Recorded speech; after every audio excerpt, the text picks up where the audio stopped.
Week 1 of the 2025 NFL season did not disappoint with some banger games and intriguing storylines.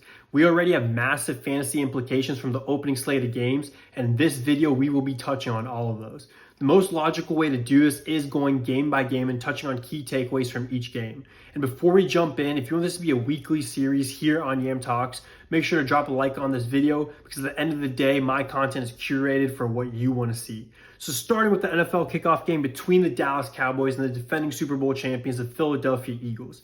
This game started with madness as Jalen Carter, arguably the Eagles' best defensive player, spat on Dak Prescott, leading to his ejection. We then saw Dallas come out and score a touchdown on their opening drive. The first half was filled with a lot of points. We saw 5 total touchdowns and a halftime score of 21-20 in favor of the Eagles. So we'll talk about Dallas first. What stuck out to me with Dallas was honestly how dynamic their offense looked, and this is really good for fantasy. Dallas arguably could have won this game hadn't CeeDee Lamb dropped some of those major passes throughout the game. No reason to panic if you are a CD owner. He still had a great outing with 18 points and could have had double that if he made some of those catches. But the best Cowboy for fantasy this week was Javonte Williams, finishing as the RB5. He was the clear-cut RB1 this week with Jaden Blue being a surprise inactive and Miles Sanders getting only 4 carries. One of those carries for Miles Sanders was a costly fumble. If this usage continues, Javonte will be a serviceable starting running back in fantasy. And we know Dallas produces fantasy relevant backs almost every season. But if you have him, do hold your horses on proclaiming you've struck gold until we see how he performs over these next 2 to 3 weeks, especially as Dallas phases in rookie Jaden Blue. Other guys worth mentioning, Dak did have a solid game in real life, but a bad fantasy showing. I think this will turn around. Like I said, this offense looks good, and that will benefit Dak Prescott. George Pickens underwhelmed with only 6 points and seeing only 4 targets. Pickens definitely has that feel of a player who's either going to have a fantasy week like this one or he's going to ball out for 18 points. He's clearly the wide receiver 2 here in Dallas, but it does not look like we're going to get consistent weekly fireworks from him. Lastly, Jake Ferguson was decently involved. He out-targeted the rest of the Dallas tight ends by a lot, and he should be a streaming candidate throughout the season. Moving on to Philly, so to no one's surprise, Jalen Hurts and Saquon Barkley dominated via the run game, combining for 3 rushing touchdowns and 122 rushing yards. We already knew both these guys were studs entering the fantasy season, and that is not going to change. But one thing we did touch on this summer was the impact this Eagles offense has on star wide receivers A.J. Brown and Devonta Smith. Both these guys are phenomenal wide receivers, but this Eagles offense does not need to run through them to find success any given week. And this was evident this week as both these guys combined for 4 targets and only had 24 yards between the two. I would not panic as long as you acknowledge that this was a reality before you drafted either of these guys. But if A.J. Brown is your wide receiver 1 and Devonta Smith is your wide receiver 2, you're going to have weeks like this. That's just the reality. But there's also going to be weeks where they produce at a high level. Lastly, Dallas Goedert did see a good amount of work, outscoring his fantasy projections by 2-ish points. As long as he's healthy, he's locked into your lineups in this Eagles offense. There are no waiver wire targets coming out of this matchup, although unlikely. If Javonte Williams is not rostered, then yeah, definitely go ahead and pick him up. Moving on to the Sao Paulo showdown between the Kansas City Chiefs and the Los Angeles Chargers. Starting with KC, obviously the biggest storyline here is Xavier Worthy. It looks like he suffered a dislocated shoulder and he will be week to week. If he doesn't play soon, this opens up massive opportunities for other Chiefs. The first name that does come to mind is Travis Kelce. He should see an uptick in targets, but don't expect prime Kelce numbers. To be honest, that touchdown he had this week did save his fantasy outing. Without that play, he would have finished with 2 points rather than 12.7. Hollywood Brown saw a lot of work, finishing 1 yard shy of 100 yards, and he had 20 fantasy points. I think Hollywood is a strong waiver wire target this week with the hopes that he is Mahomes' wide receiver 1 for at least a few weeks. Juju Smith-Schuster should see a decent uptick, but I wouldn't go gunning for him. Same goes for Tyquan Thornton. The Chiefs are going to target him as a deep ball guy like we saw in this game, but he's not going to be a weekly fantasy contributor. Mahomes was great in this game, making some crazy Mahomes plays. And lastly, the Chiefs running back room looks terrible for fantasy. Let's wait and see if anyone emerges as a fantasy starter from this running back room before we go ahead and start guys like Pacheco or Kareem Hunt. Moving on to the Chargers, man, did the Chargers look good. So let's start with Justin Herbert. I was saying all offseason that he'll be a QB1 for fantasy, but unlikely finish as a top 10 quarterback, given the Chargers being a run-heavy team. But if we see him play like that most of the season, I will be proven incorrect. He put up nearly 28 points, throwing for 300 plus yards, 3 touchdowns, and adding 32 rushing yards on 7 carries. Herbert definitely moves up a few spots in my QB rankings for next week and the following weeks, as long as he plays the way we saw him play. His wide receivers were also great this week. The Chargers all offseason were raving about former first-round pick Quentin Johnson taking a big step in entering his 3rd season in the NFL, and he stood on business Friday night. A 2-touchdown night produced 24.9 PPR points, making him one of the top performers in week 1. He's got to be one of the top waiver wire targets this week, and not to take anything away from him, but we did see him do this exact same thing in week 2 of last season, and it kind of disappearing, but maybe things have actually changed for Quentin Johnston. Keenan Allen, one of my big fades last week, actually put up nearly 20 points, but the Chiefs also acted like he didn't exist, leaving him open too many times to count. Not confident we can expect this type of production out of him again, but his connection with Herbert was evident. Ladd McConkey kind of took a step back in this game as the team's wide receiver 1, but he still had the 2nd most targets on the team, just 1 behind Keenan Allen. Ladd is still elite. We're going to see wide receiver 1 numbers out of Ladd McConkey very soon. Rookies Trey Harris and Keandre Lambert-Smith are not fantasy options for the time being. And speaking of rookies, Omarion Hampton is already the RB1 for this Chargers team, out carrying Najee Harris by 14 carries. He only had 8.1 points to show for what was a busy night, but we should see a massive game out of Hampton soon. If for some reason a not so smart individual in your league is panicking and wants to sell Omarion Hampton, make sure to buy him now. Lastly, Najee Harris might be cooked for fantasy, fellas. That offseason injury propelled Hampton into that lead back role way earlier than I expected, or I think anyone expected.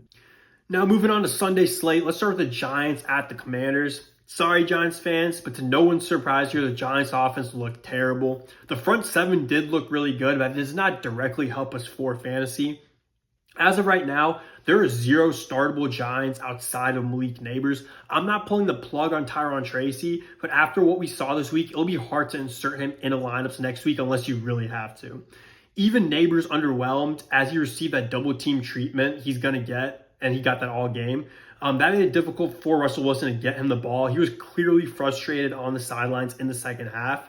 The G-men desperately need guys to step up on this offense for this team to really score points and open up some space for Neighbors. We saw Wan'Dale Robinson do a bit of this, but they're going to need more.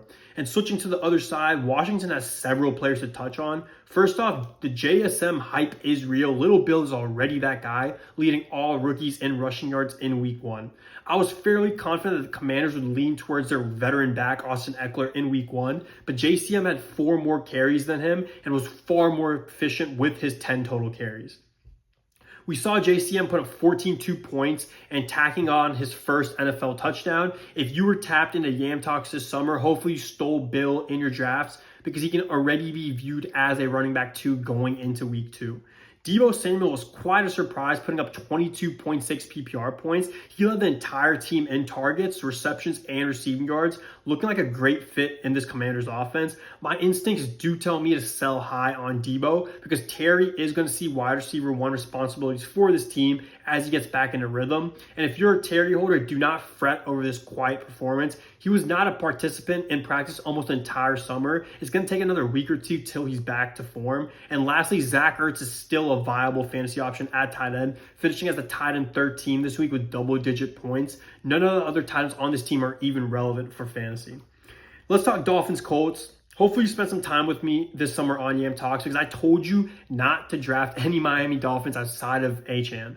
I knew it would be a questionable season for Miami, but I couldn't have imagined it starting any worse way than it did. It's only week 1, but it would not be crazy to say that Miami is likely going to blow it up this season by firing McDaniel and having a roster makeover. Tyreek Hill and Jalen Waddle combined for 15 PPR points with a healthy Tua. That's not good. And if you have either of these guys rostered, you can't be feeling good. And I have no reassuring words for you. I'm sorry. You just got to pray that the Dolphins turn things around if your season banks on these guys or Tyreek Hill gets traded to somewhere like Kansas City. But this scares me for Achane. He did finish with 16.5 points, but half those points came from a garbage time touchdown midway through the 4th where he literally single-handedly willed himself into the end zone so Miami didn't put up a goose egg. He was clearly their best player, and he's going to see high usage. But if this offense is going to be bad most weeks, he's going to suffer from a lack of scoring opportunities. I would not panic, but judging solely based on week 1, I fear his ceiling of finishing as a top 5 fantasy running back might be in jeopardy.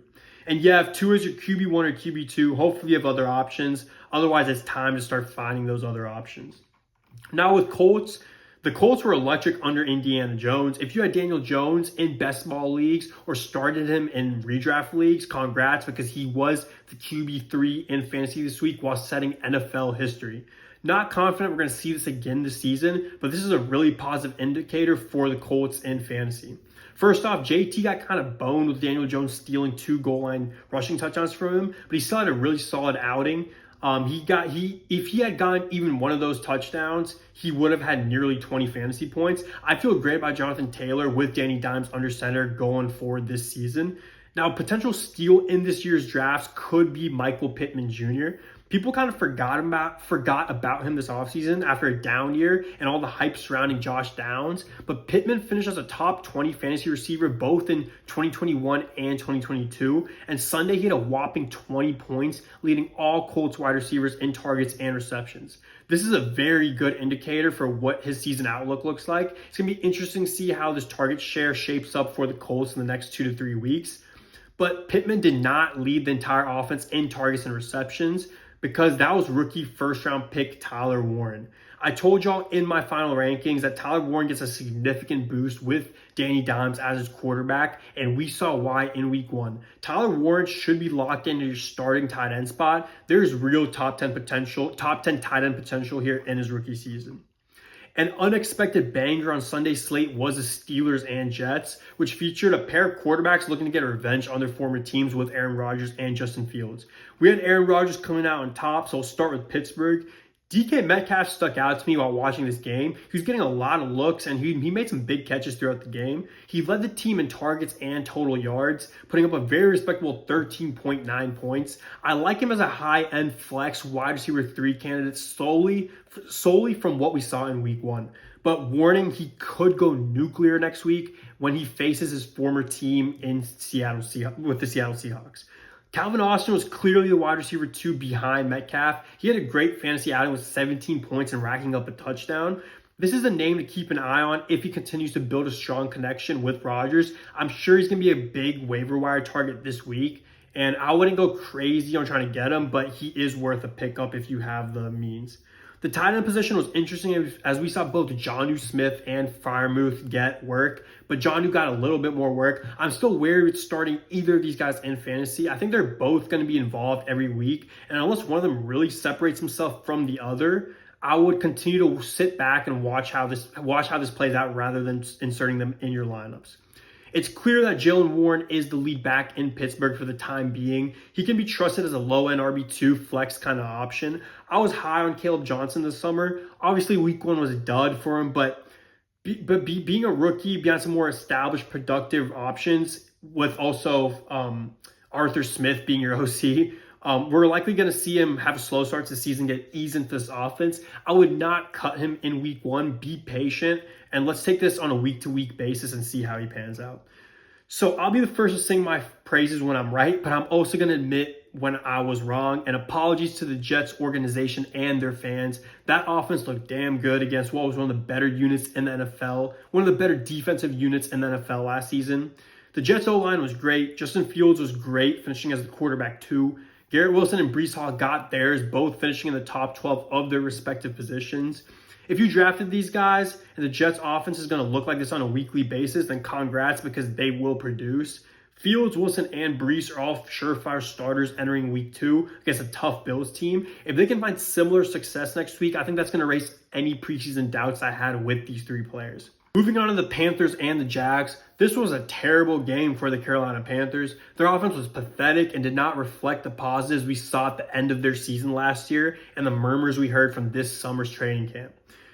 The 2 lone bright spots on this offense were Chuba Hubbard and Tedero McMillan. It's hard to fathom that the Panthers will have many more weeks as bad as this one. But even in a week as bad as this one, Chuba Hubbard was productive, finishing with nearly 18 fantasy points. I still think he can be viewed as a very solid RB2 on a weekly basis. Pivoting to T-Mac, he looked like a rising star at the wide receiver position. He had the second most receiving yards out of all rookies in week 1. But his stat line of 5 receptions and 68 yards really does not do him justice. If you watch this game, he was getting a lot of targets, whether they were deep balls or just routes up the middle.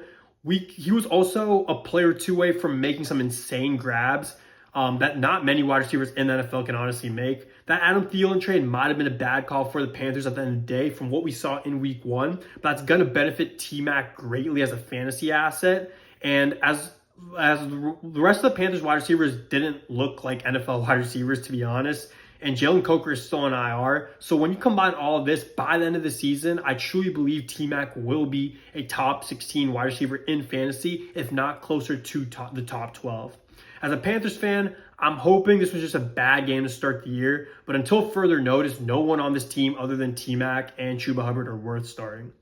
The Jaguars' offense looked fluid in Liam Cohen's first game as the head coach, but it's hard to give a confident rest of season outlook considering they played a bottom-tier defense. Starting the guy I was really high on this preseason is Brenton Strange. It's clear he's a tight end 1 on this team, and we should see him have a strong role this season while being fantasy relevant. Being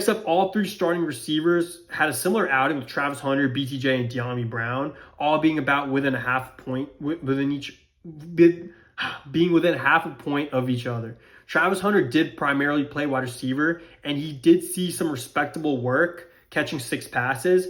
And let's not forget that BTJ is the wide receiver 1 on this team, so don't let this 9-point outing fool you. Carolina's secondary actually played pretty well for what it's worth, limiting BTJ's production, but he can confidently be viewed as an upper echelon wide receiver 1 entering week 2.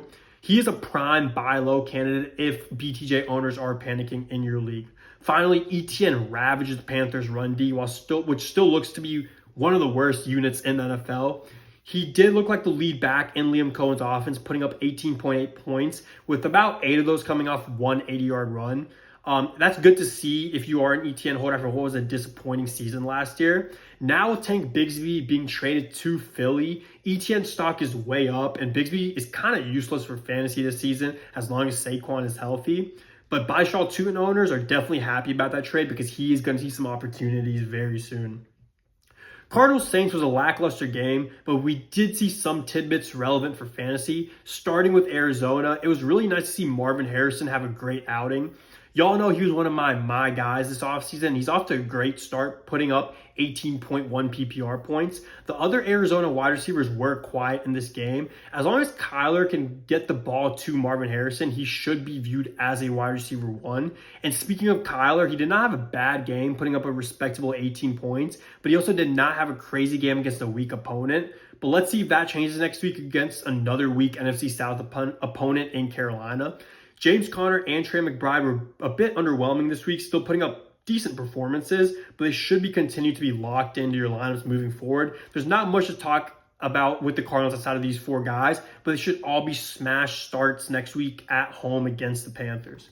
The Saints honestly did not look as bad as people may have anticipated. My boy Juwan Johnson did not disappoint after I made one of my starts of the week, putting up 15.6 PPR points and finishing as the top tight end in week 1. The Saints paid this man $30 million this offseason. He is going to be involved. Juwan Johnson is a sleeper to finish as a top 12 tight end this season, maybe even top 10. If you need a second tight end, he is for sure a waiver wire smash this week.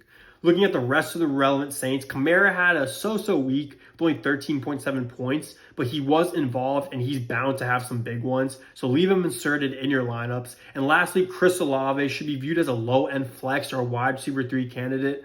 Again, like I've said many times throughout this offseason, I don't think the young quarterbacks in New Orleans can sustain Olave as a wide receiver 2 or more in fantasy this season. Same goes for Rashid Shaheed. I see him as a low upside bench stash in deeper leagues. A very entertaining game was the Bucs and Falcons. Starting with the Bucs, we had to talk about Mika Ibuka. He went off in his first NFL game, racking up 2 touchdowns, and the hype is real. If you faded him on the basis of training camp smoke and hype, oh boy, you messed up, because at the conclusion of week 1, he is a wide receiver 4 in fantasy. Mika Ibuka can safely be inserted into your lineups until Godwin is until Godwin's out till week 5. And even with Godwin back, Ibuka could be a top 24 wide receiver this season if this train never slows down. His fellow running mate, Mike Evans, did see a quieter fantasy output, but he still led the Bucs in targets and receptions while getting the wide receiver 1 treatment from Atlanta. Mike Evans, in my opinion, is still starting fantasy wide receiver going forward till further notice. Baker looked good leading this team to game-winning touchdown while putting up 3 passing touchdowns, and it's clear that he is still one of the top options at quarterback in fantasy this season. And then Bucky Irving had a decent outing with 14.5 points. He's still a top 10 running back in my eyes, and we will see him heat up soon enough. This game strengthens the argument that Cade Otton is going to be hit or miss tight end this season. There's too many mouths to feed on this Tampa Bay offense, and in week 1 he was a miss, putting up 0 points. So he's not someone you're gonna want to start as your starting tight end on a weekly basis. On the Atlanta side of things, we saw Bijan go off from the very first drive of the game. He totaled 24.4 fantasy points, doing most of his damage as a receiver, having a 100-yard receiving game and a receiving touchdown. If you didn't already know this, he is a top 3 fantasy running back this season, and he was worthy of your high pick if you have him. Kyle Pitts actually did things this week, racking up 7 receptions and 12.7 points. Now, hold your horses yelling he's back, but this is a positive indicator to start the season. Dare I say you could even start him next week if he is your best option. Drake London did not have as massive of a game as I envisioned, but he out-targeted everyone on the Falcons by a lot. He had more targets than the entire remaining wide receiver room and Kyle Pitts combined.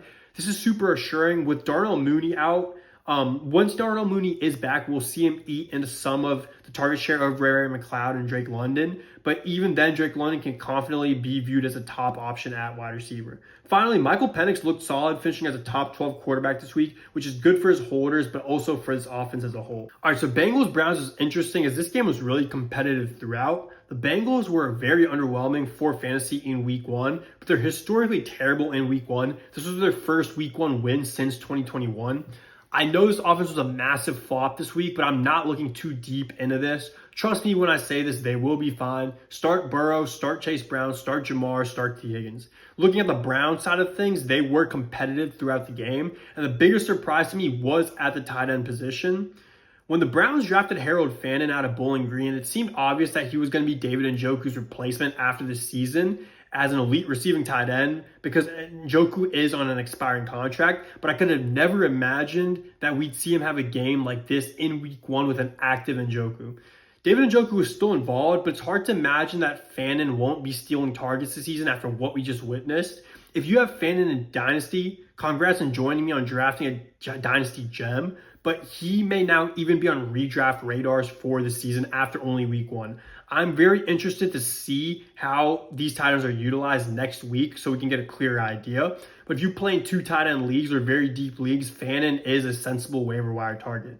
The Browns' highest fantasy scorer was Dylan Sampson. Again, if you watch this channel this summer, I told you to draft Sampson late in drafts. This draft selection was overshadowed by Judkins in the 2nd round. Sampson clearly was a featured back over Jerome Ford this week, and I would be confident viewing him as a flex or RB3 option, but keep in mind the Browns face a brutal schedule to start the first 6 weeks of the season. Sampson is still a waiver wire hammer regardless. Cedric Tillman and Jerry Jeudy had solid outings versus a weak Bengals D. Let's not go head over heels for this Browns offense, but I'm glad they had a solid week, and I like them giving their young players opportunities early in the season.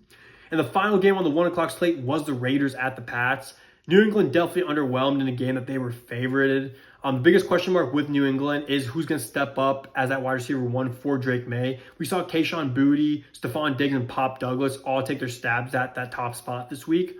After week 1, I couldn't tell you who that top guy is and who you should start. My advice is you don't start any of these wide receivers. I'm sure you have better options available.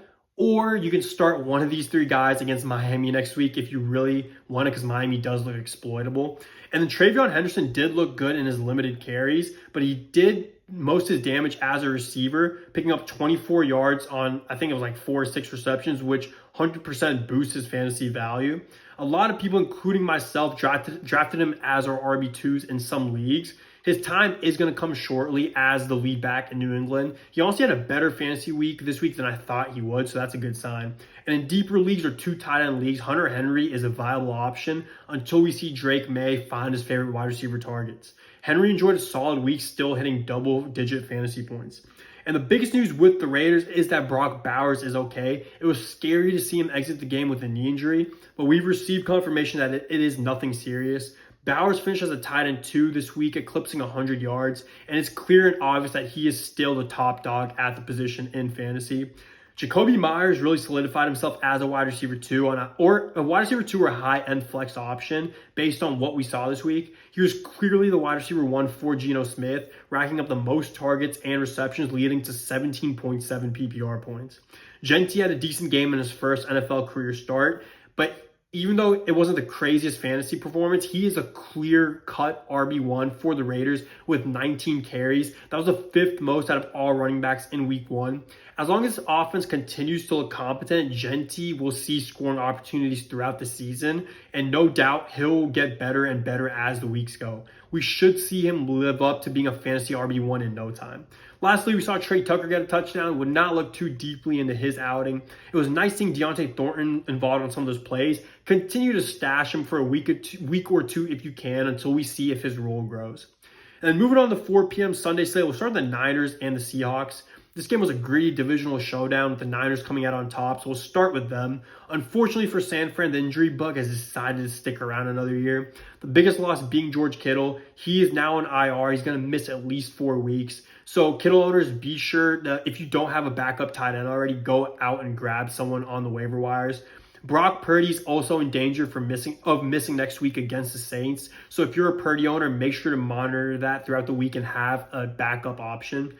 Now some positives though. CMC was healthy. We saw him get 31 touches in both the run and pass game, totaling 23.2 points. It's safe to say as long as he's healthy, he is back. And with Kittle expected to miss some time, CMC is no doubt going to see a boatload of touches. Another player who's going to see an increased number of touches is one of my favorite offseason targets, and that was Ricky Pearsall. Outside of Christian McCaffrey, Slick Rick led this team in targets and racked up 108 receiving yards on 4 targets. On 4 receptions, I'm sorry. Pearsall can be viewed as a strong flex and a borderline wide receiver 2 going forward. On the other side, the biggest thing for Seattle, in my opinion, was that Darnold looked competent as the quarterback. There's always the fear that Darnold would regress to his pre-Minnesota form, which would have been a disaster for Seattle and a disaster for fantasy. Don't get me wrong, he was terrible as a fantasy quarterback this week, but he didn't make costly turnovers, and he was at least able to sustain JSN. In all honesty, that's all that matters for the Seahawks. JSN dropped 19.4 points, and if that was one of Darnold's worst games this season, that's a very encouraging floor for JSN. He can still be viewed as a wide receiver 1 type of guy. Kenneth Walker was one of my biggest fades this summer, and my take stood very strong in week 1. It was clear last season that Charbonnet was as effective as K9, so it's only fair that both these guys see a near 50-50 split, and we saw that in week 1 with Char being 2 times more effective than Kenneth Walker. This isn't going to change anytime soon, in my opinion. K9 can't be trusted as your RB2 as long as we see this. And the rest of Seattle's offense was non-existent for fantasy. Cooper Kupp was the only wide receiver outside of Jason to even see a single target in this game, and Coop did not produce much. This isn't good for any of the wide receivers in Seattle outside of Jackson Smith and Jigba, but Jason's stock rises while the rest of Seattle's wide receivers see a dip in theirs. All right, then let's talk Titans-Broncos. So the Titans were honestly expected to be out there left for dead in week 1 with the rookie quarterback playing in a tough environment, but they played a pretty solid game for what it was. Cam Ward didn't blow anyone away, but he had 0 turnovers and didn't look like a bot out there, which is a dub in my books in his first NFL start. No Titans cracked 8 points in fantasy. It's hard to proclaim that there's any definite starters going into week 2. This is a brand new offense with the brand new quarterback. It's going to take time to grow with Cam Ward. Until then, I look for alternatives to Calvin Ridley and Tony Pollard if you have them. Now, shifting our focus to Denver, surprisingly, they were the team with multiple turnovers in this matchup. Bo Nix had a pretty bad game overall, but I wouldn't be worried going forward. Week 1 is always funky, and he should be fine. We got a lot of clarity about this running back room in Denver. J.K. Dobbins, as expected, was the RB1, garnering 16 carries versus rookie R.J. Harvey's only getting 6. So Dobbins saw a fantasy outing with nearly 15 points, and he can be viewed as an RB2 behind this elite O-line as long as he's getting the majority of carries.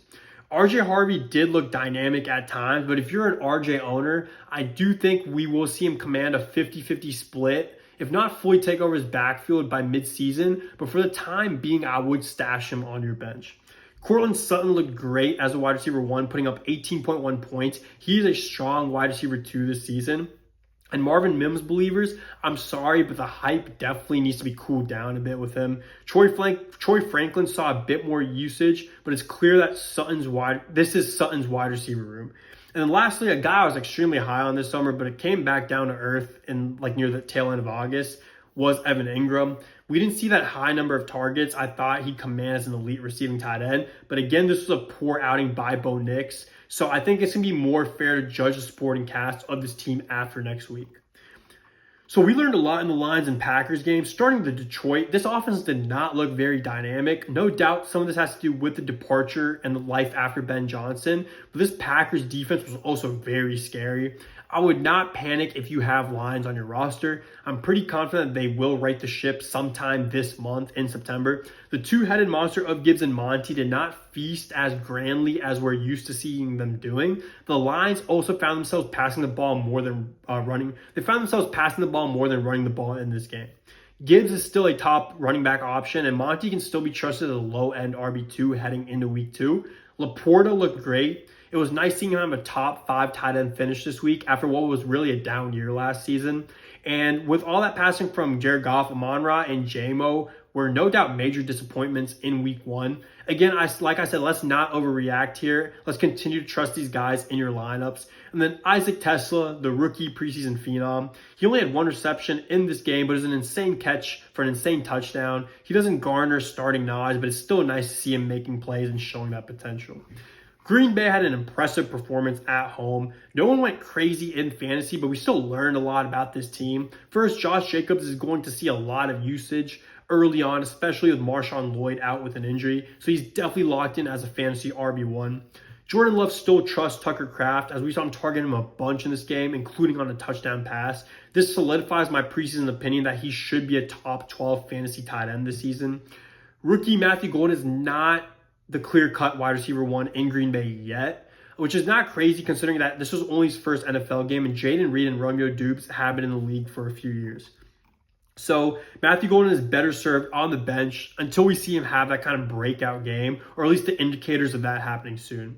Jaden Reed can be viewed as a flex, high-end wide receiver 3 kind of player until then. And finally, I don't talk about defense as much for fantasy, but this Packers defense looked like a top 5 unit with the addition of Micah Parsons, who hasn't even fully assimilated into his new team yet. So my instant reaction after week 1 is that the Packers D might be one of those defenses that's matchup proof throughout the season, no matter who they're playing. So if they are available for some reason on your waiver wires, I would go ahead and pick them up. Lastly, the final game on the 4 o'clock slate was the Texans at the Rams. This game had that week 1 low scoring type of feel, and unfortunately for Houston, they could not score any touchdowns, only being able to put up 3 field goals. CJ Stroud struggled immensely in this game, but my God, that O-line still looks terrible after being the worst unit in the NFL last season. And before we dismiss their O-line for the entire season, they do have a lot of new faces in that unit, and this was their first game together, so they just have to be better. And if Stroud doesn't have time to pass the ball this season and the run game is non-existent, this Texans team is in serious trouble, and so are their fantasy assets. I told y'all not to start Nick Chubb. It's not a smart play to start any running backs not named Joe Mixon behind this O-line. The biggest concern here is that Nico Collins suffered from Stroud not being able to get him the ball. We know how great Nico Collins can be. I would not panic here, but we really need to see this Texans offense figure things out for his sake.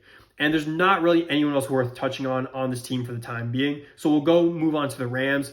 If you drafted Puka Nacua, he looked like a legitimate fantasy wide receiver 1, finishing as a wide receiver 5 this week. Thankfully, he returned quickly after exiting the game with a possible concussion, and he proceeded to put up 130 yards and 23.1 fantasy points. Those sort of performances can land him as a top 5 fantasy receiver at the end of the season. Devontae Adams looked good in real life. He wasn't a boom play in fantasy this week, but it was nice to see him get a lot of targets and make a lot of plays. He's going to be touchdown dependent to have those wide receiver 2 type of weeks. And I do believe we're going to see some of those weeks scattered throughout the season. And Kyron Williams had a really decent fantasy outing. This should be a well-oiled offense this year, and he had a healthy 18 carries, so he is locked in as an RB1. And lastly, it was nice seeing Stafford out there with his recent health concerns. He looked fine, and hopefully it stays that way so we can enjoy this Rams offense throughout the season. And then thankfully for us NFL fans, that Sunday night matchup lived up to the hype. We saw fantasy fireworks in this insane showdown of some AFC heavyweights. So starting with Buffalo, who had that crazy fourth quarter comeback, we saw Josh Allen go nuclear, dropping 40 fantasy points, or nearly 40 fantasy points, racking up 2 passing touchdowns and 2 rushing touchdowns. The biggest surprise in this game had to be Keon Coleman, having an absolute breakout game, hauling in 8 passes on 11 targets for 112 yards and a touchdown. I was not a big believer in Coleman entering the season, but he justified his second-round pedigree in that game. He finished as a wide receiver 2 in all fantasy this week with 25.2 PPR points. If Keon Coleman breaks out as Josh Allen's number 1 or high-volume number 2 target, he's going to be a fantasy steal this season. You have to start Coleman next week after what we just saw in week 1. James Cook also had a really good game. The other Bills running backs did not significantly eat into Cook's touches. With him being the lead back in a top 3 offense, fresh off a new contract extension, he's a surefire running back 1 this season. Even Dalton Kincaid made some plays this week after being non-existent/injured last season. This surely boosts his stock. And Khalil Shakir and Josh Palmer both had respectable fantasy nights as well, but nothing week winning. This was obviously the Keon Coleman show in week 1. Overall, no surprises here other than Keon Coleman, but this Bills offense looks like it's going to be fruitful for fantasy once again. And the Ravens were also cracked for fantasy this week. Lamar had 29 points, which didn't equate to Josh Allen's 38, but we can be certain that both these guys are 2 of the elite options at quarterback this fantasy season. The King, Derrick Henry, went off, completely erasing any doubts anyone had about his age. He is still a top 5 running back in fantasy this season, finishing as the RB1 this week. And we just talked about Keon Coleman finishing as a wide receiver 2 this week, but we also saw the wide receiver 1 in this game, and that was Zay Flowers. Zay Flowers put up 28.1 PPR points. That was the second highest of his career, solidifying his number 1 wide receiver status in this dynamic Ravens offense. He's an elite flex this season with weekly wide receiver 2 and wide receiver 1 upside. So shout out DeAndre Hopkins for treating us with some prime nuke with that insane one-handed touchdown catch. Mark Andrews was not heavily involved in his passing game this week, but that's just how it goes when your run game is dominating with Zay Flowers playing the way he was. This was a super fun one. A lot of guys exceeded fantasy expectations, so it's going to be interesting to see how the season plays out for both these teams. Finally, to the Monday night matchup between Minnesota and Chicago. We'll start with the Bears, who had this game in the palm of their hands. Caleb Williams had a good performance, putting up 24.2 fantasy points. He's shown us some of that lack of maturity with decision-making in the second half and in the fourth quarter especially, but we can't sit here and take away from his first half performance where he did look pretty good. He definitely looked a lot better than last season, which is huge. Colston Loveland was a disappointment this game for those of you that took him as your tight end 1. We touched on this during the summer. The other tight end on this team, Cole Kmet, is a good young NFL tight end. He's not going to be phased out of this offense, so it may be later in the season until we see Colston Loveland viewed as that primary tight end option, and it may not even be this season. It would be wise to have a safer option at tight end until we see that breakthrough for Loveland. Rome Odunze did lead the team in targets and receptions, which is huge for Odunze truthers. He had a solid 15.7 PPR point fantasy game. This is a good indicator for his season, and we get a sense that he is going to be involved, and it looks like he has improved going into his second season. DJ Moore averaged 22.6 yards on his 3 receptions, having a modest fantasy night with almost 9 points. I liked his involvement in this Ben Johnson offense. I do think he can still be trusted as a wide receiver 2 moving forward. And then DeAndre Swift was the only running back with the carry for the Bears in this game. That bodes really well for his fantasy outlook. If the Bears can really get it going on offense, he should be a top 24 running back this season. And finally, for what it's worth, Zacchaeus is clearly the wide receiver 3 for the time being. Luther Burden is not relevant for fantasy yet. So let's talk about JJ McCarthy and the Vikings. If you have guys like Jettas or Aaron Jones or whoever, You were definitely sketching about your decision until that fourth quarter. But in that fourth quarter, McCarthy locked in and restored our faith in that Vikings offense by adding 3 touchdowns. He had a great fantasy week with 22.22 points in his first start, including a rushing touchdown. This is massive for the outlook of the Vikings as a whole in fantasy. Justin Jefferson did catch one of those 3 touchdowns in the fourth quarter, finishing with a modest 14.8 points. I would not be surprised if this was one of his bottom 3 fantasy outputs this season. He is still locked and loaded as a top 3 fantasy wide receiver. And then both running backs got a lot of work in this game, with Jordan Mason seeing almost double the number of carries as Aaron Jones. But Aaron Jones did see more work in the passing game, including a receiving touchdown. What we saw on Monday night gives me confidence in both these backs to be fantasy relevant this season on a strong offense. We may see weeks where they vulture touchdowns from each other, but these numbers tell me that they should both be productive. And then finally, TJ Hawkinson did have a quiet game, but like I said with Mark Andrews, that's just how it goes sometimes when you are a tight end and your team is rolling. A lot of optimism with this offense stemming from that fourth quarter performance. So that is everything we learned from the opening week of the NFL season. I cannot wait to see what we have in store for us in week 2. Good luck this week, and I will see you here again on Yam Talk.